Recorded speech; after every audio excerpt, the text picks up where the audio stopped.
Qardaşlardan xahiş edirəm ki, bu hekayəni şəriətən himayələrində olan hər kəsə çatdırsınlar. Amma bunu zorla etməyin.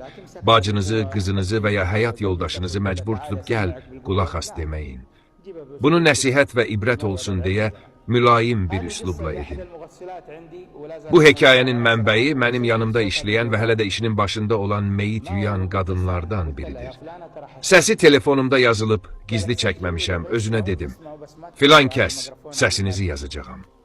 Dedi, yaz, kim istəyir eşitsin, amma mikrofona ictimai yayım üçün qoyma. Yəni, təsdiq istəyənlər üçün qeyd etdim. Qardaşlar, hekayə xəyal ediləcək şeydən daha qəribədir. Şeyx, sən qadınların hekayələrini hardan bilirsən? Mən qadınları yumuram, xeyr. Mən qadınları yumuram. Qadınların hekayələri mənə yuyucu qadınlardan, qəssallardan gəlir. Bəziləri çəkinir, danışmır. Elə yuyucular var ki, 20-25 ildir bu işdədir, amma ya qorxudan, ya da ölünü biabır etməmək üçün danışmırlar. Mən ona dedim ki, ad çəkmədən sadəcə nə baş verdiyini de. Baxın, bu qəribə hekayəyə. Yuyucu qadın mənə zəng edib dedi, mənə Qızılay paradan bir həkim gətirin, təcili həkim lazımdır. Dedim, niyə? Dedi, mənim yanımda diri bir ölü var, onu yuya bilmirəm. Dəfn icazəsi var, ölüm kağızı var, amma yuya bilmirəm. Dedim, qızları oradadırmı? Dedi, hə. Qızını telefona istədim, qız ağlayırdı, anası haqqında danışa bilmədi. Yuyucu qadın dedi, şeyx, sənə deyirəm, mən diri adamı yumuram. Bu danışığı qeyd etdim. Sonra mənə mesajla təfərrüatı göndərdi. Şeyx, bu ölü nə kökdür, nə də ağır. Mən köməkçim, 2 qızı və 2 bacısı, cəmi 6 nəfər onu qaldırıb yuma taxtasının üstünə qoya bilmədik. Necə yəni? Maşını çevirən 6 nəfər bunu qaldıra bilmədi. Dedim, bəlkə üsulu bilmirlər. Bilirlər kəfəni boynunun, belinin və ayağının altına salıb qaldırmaq lazımdır. Amma tərpədə bilmədik. İkinci məsələ. Yuyucu deyir. Şeyx, üstünə örtüyü saldım və təmizlincəyə başlamaq istədim. Suyu gətirib tökmək istəyəndə o əli ilə kranı və ya yuyucunun əlini tutdu. Dedim, ay filan kəs, başqa söz danış. Dedi, Allaha and olsun ki, suyu yaxınlaşdıran kimi bədənində heç nə tərpənmir. Ancaq əli qalxıb kranı tutur. Mən diri adamı yumaram, buraxın məni. Həkim gəldi, müayinə etdi və dedi, bu qadın tarixli və sənədli şəkildə ölüdür. Yuyucu dedi, mən onu yumuram. Dedim, sən küncdə otur qızlarına de, qoy onlar yusunlar.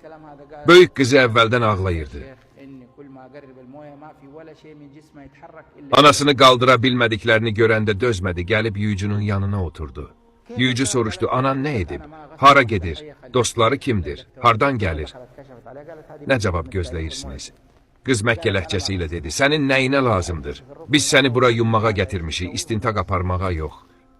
Yuyucu mənim öyrətdiyim kimi dedi. Şeyx deyir ki, əgər səbəbini deməsəniz, biz də ibrət almasaq, bu günah qiyamət günü sənin boynunda qalacaq. Bu söz qıza təsir etdi. Dedi, səbəbini deyim, anam namaz qılır, oruç tutur, bizimlə yaxşıdır, hər şey yerindədir. Amma onda zərrə qədər noxud boyda bir xasiyyət var idi. Yuyucu soruşdu, o nədir? Dedi, anam. Söz gəzdirməyi, nəmmamlıq, qeybəti və ara vurmağı sevirdi. İş o yerə çatmışdı ki, dəvət olunmadığı toylara belə gedərdi.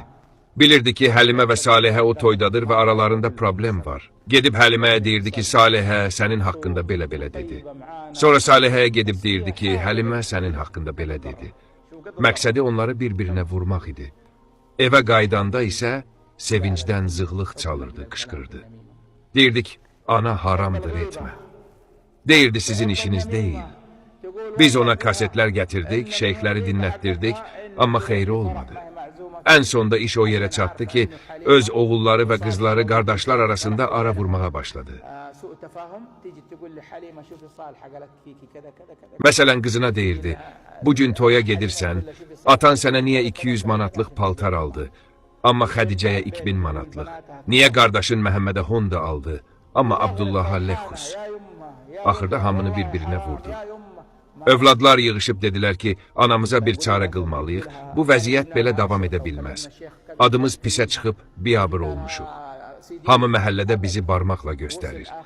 Uşaqlar yığışdı, anaya dedilər ki, biz bu məhəllədən köçməliyik, nüfuzumuz, hörmətimiz yerlə bir olub.